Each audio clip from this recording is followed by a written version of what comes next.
رات کی سخت تاریکی میں حضرت عمر فاروق رضی اللہ تعالیٰ عنہ لوگوں سے چھپتے چھپاتے مدینہ کی کسی جانب دوڑتے جا رہے تھے کہ اس اندھیرے میں حضرت طلحہ رضی اللہ تعالیٰ عنہ نے ان کو دیکھ لیا۔ حضرت طلحہ رضی اللہ تعالیٰ عنہ بھی ان کے پیچھے چل دیے۔ تھوڑی دیر کے بعد حضرت عمر رضی اللہ تعالیٰ عنہ ایک چھوٹے سے گھر میں داخل ہوئے، وہاں کافی دیر ٹھہرے۔ یہ دیکھ کر حضرت طلحہ رضی اللہ تعالیٰ عنہ واپس چلے گئے۔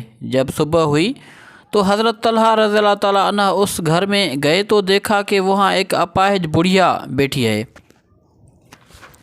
حضرت طلحہ نے پوچھا، وہ آدمی یعنی حضرت عمر رضی اللہ تعالیٰ عنہ آپ کے پاس کیوں آیا تھا؟ اس بڑھیا نے کہا کہ وہ تو اتنے عرصے سے میری دیکھ بھال کرتے ہیں، میری ضروریات کو پورا کرتے ہیں اور گھر کی صفائی وغیرہ کر جاتے ہیں۔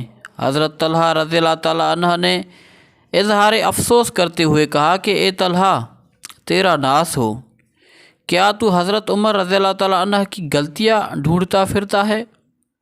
ایک دن حضرت عمر رضی اللہ تعالیٰ عنہ تشریف فرما تھے۔ فرمایا کہ اگر آسمان سے کوئی منادی یہ اعلان کر دے کہ اے لوگو، تم سب کے سب جنت میں جاؤ گے مگر ایک آدمی جنت میں نہیں جائے گا، تو مجھے اندیشہ ہوگا کہ وہ آدمی کہیں میں ہی نہ ہوں۔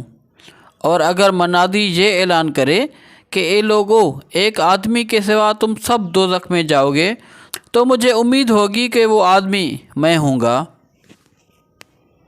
حضرت عمر فاروق رضی اللہ تعالیٰ عنہ نے بنو اسد کے ایک آدمی کو کسی علاقے کا گورنر بنا دیا۔ وہ اپنا عہدہ لینے آیا تو اس وقت حضرت عمر رضی اللہ تعالیٰ عنہ کے پاس ان کا کوئی بیٹا لایا گیا۔ آپ رضی اللہ تعالیٰ عنہ نے اس کو چوم لیا۔ اس اسدی آدمی نے متعجب ہو کر کہا کہ امیر المومنین، کیا آپ اس کو چومتے ہیں؟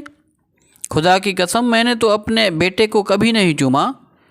جب حضرت عمر رضی اللہ تعالیٰ عنہ نے اس آدمی کی تند مزاجی کو دیکھا تو فرمایا، تو خدا کی قسم لوگوں پر بہت کم مہربان ہے، ہمارا عہدہ واپس دو، میں تجھے کسی کام کا کبھی ذمہ دار نہیں بناؤں گا۔